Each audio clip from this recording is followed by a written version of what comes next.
ہمارے لیے آپ کے لیے سب سے بڑی دولت یہ ہے. اور یاد رکھیے شہید کے خون کے برابر علماؤں کی سیاہی ہوگی. شہید کے خون کے برابر علماؤں کی سیاہی ہوگی. ایک شہید اپنی جان کو قربان کر کے دین اسلام کو مضبوط بناتا ہے. ایک عالم دین اپنے سیاہی سے ایمان کو بچاتے ہم تمام لوگوں کے. تو میرے عزیز بزرگوں اور دوستوں، علماء کرام کی عزت کرنا، حفاظ کرام کی عزت کرنا. اور حدیث شریف میں آیا کہ جب یہ حفاظ کرام اس دنیا سے جائیں گے تو اللہ زمین کو حکم فرمائے گا کہ تم ان کے دلوں کو ہاتھ مت لگاؤ، کیونکہ اس میں ان کے دلوں میں میرا کلام ہے. تو میرے عزیز دوستوں اور بزرگوں، اللہ کا کرم ہے کہ ہمارے مدرسے آباد ہیں.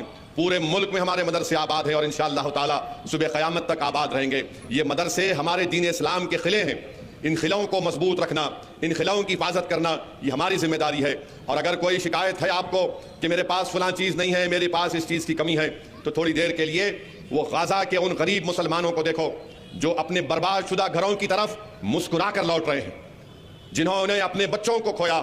20,000 ان کی اولاد شہید ہو گئی، 19,000 ان کی بیٹیاں، ان کی بیویاں شہید ہو چکی ہیں، مگر آج وہ مسکرا کر اپنے برباد شدہ گھروں کو دوبارہ بنانے کے لیے اور وہ اپنے دین پر عمل کر رہے ہیں.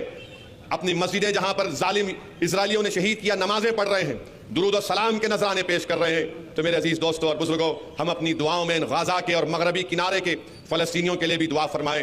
متحد رہیے.